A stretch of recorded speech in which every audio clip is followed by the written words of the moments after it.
పూర్వకాలం అనడానికి లేదులేండి. అంటే జస్ట్ ఒక 5-10 ఏళ్ల కిందట కూడా స్కిన్ రిలేటెడ్ ఏ ప్రాబ్లం వచ్చినా నెలలు పట్టేది, ఈవెన్ సంవత్సరాలు కూడా పట్టేది. బట్ వేరాజ్ థ్యాంక్స్ టు టెక్నాలజీ, లేజర్ టెక్నాలజీతో ఎలాంటి సమస్యలైనా, ముఖం మీద ఉన్న పిగ్మెంటేషన్, మెలాజ్మా, లేకపోతే పింపుల్స్ ద్వారా వచ్చిన సమస్యలు కూడా మనం తక్కువ టైంలో పోగొట్టుకోగలుగుతున్నాం. కానీ ఇంకా అడ్వాన్స్మెంట్స్ వచ్చాయి. ఒక్కసారి లేజర్ రిలేటెడ్ వాటి అడ్వాన్స్మెంట్స్ ఎవరికి లేజర్ ట్రీట్మెంట్ అవసరం? లేజర్స్ అనేవి చాలా అడ్వాన్స్డ్ టెక్నాలజీ అండి. యాక్చువల్గా ఈ టెక్నాలజీ యూరోపియన్ కంట్రీస్లో కానీ వేరే కంట్రీస్లో కానీ 3 decades అహెడ్ ఉంది. సో మన ఇండియాలో వచ్చేసి ఇది 1 decade నుంచి ఆల్రెడీ ఎగ్జిస్టింగ్ ఉంది. I have been using my laser past 8 to 9 years. So ఇవన్నీ కూడా సేఫ్గా ఉండే గ్యాజెట్స్ అనమాట. లేజర్ అనగానే చాలా మందికి లేజర్ అనే అవగాహన ఉంటుంది, కానీ అది ఏ కైండ్ ఆఫ్ లేజరో తెలియదు. సో లేజర్లో చాలా రకాలు ఉంటాయండి. అందులో మనకి చీపర్ లేజర్స్ అంటే చైనీస్ లేజర్స్ కానీ, కొరియన్ లేజర్స్ కానీ ఇలాంటివి ఉంటాయి. అందులో branded high end lasers, US FDA approved lasers అయితే మనకు సేఫ్టీ వైజ్ చాలా బాగుంటుంది. సో అలాగనమాట. ఈ లేజర్స్లో చాలా రకాలైన టెక్నాలజీస్ ఉంటాయి అన్నమాట. కొన్ని హెయిర్ రిమూవల్ లేజర్స్ ఉంటాయి, కొన్ని పిగ్మెంటేషన్ రిమూవల్ లేజర్స్ ఉంటాయి, కొన్ని స్కార్ రిడక్షన్ లేజర్స్ ఉంటాయి, కొన్ని స్కిన్ టైట్నింగ్ లేజర్స్ ఉంటాయి. ఇలాగ లేజర్ అన్నది చాలా ఇండికేషన్స్కి మల్టిపుల్ మెషిన్స్ ద్వారా దానికి యూస్ చేయడం జరుగుతుంది అనమాట. సో ప్రైమర్లీ ఈ లేజర్ అనేది యూస్ చేయాలంటే కూడా మనం స్కిన్ని ఒక ప్రెపప్ స్టేట్లోకి తీసుకురావాలి. లేజర్ అనేది డైరెక్ట్గా పేషెంట్ పైన మనం సబ్జెక్ట్ చేయము.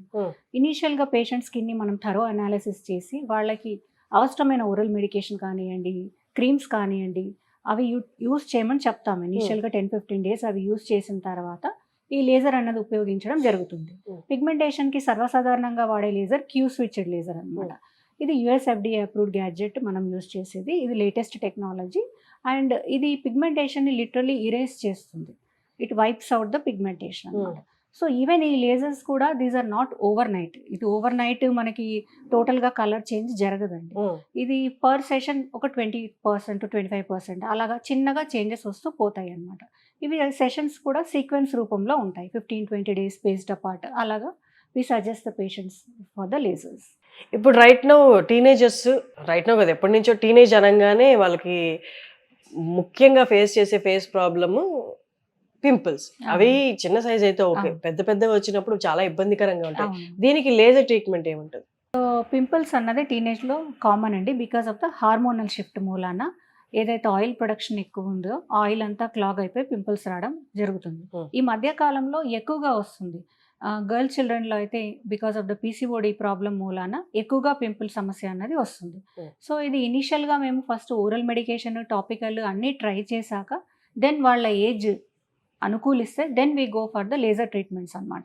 ఏదైతే బేసిక్ కార్బన్ పీల్ కానివ్వండి, యాక్నీ రిడక్షన్కి మనం వాడే క్యూ స్విచ్డ్ లేజర్ కానివ్వండి, చాలా బాగా హెల్ప్ అవుతుంది.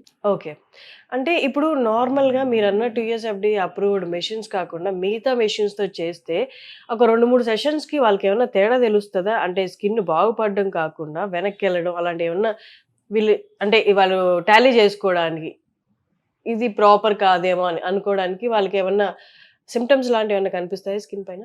జనరల్గా ఏంటంటే క్వాలిఫైడ్ ప్రొఫెషనల్ ఎవరైనా కానివ్వండి, ఒక MD డిగ్రీ ఉన్న డర్మటాలజిస్ట్, DDVL, DNB ఉన్న డర్మటాలజిస్ట్ కానివ్వండి, they use the professional gadgets because they are more concern about the safety. We know the side effects కాబట్టి we almost always go with the US FDA approved gadgets only అనమాట. So ఇది when patient is subject to cheaper lasers కానివ్వండి, లేకపోతే not with professional అనుకోనివ్వండి, డెఫినెట్గా the skin starts to degrade అనమాట. స్లోగా అది దాని యొక్క డిస్ట్రక్షన్ స్టార్ట్ అవుతుంది. అది మనకి 1-2 సెషన్స్లో కనిపించేస్తుంది. అది ఇనీషియల్గా they will feel slight improvement, but later the skin starts to deteriorate అండి. సెన్సిటివ్ అయిపోవడము, ర్యాషెస్ రావటము, బర్న్స్ అవ్వటము, ఇలాంటి సిమ్టమ్స్ మనం చూస్తూ ఉంటాం.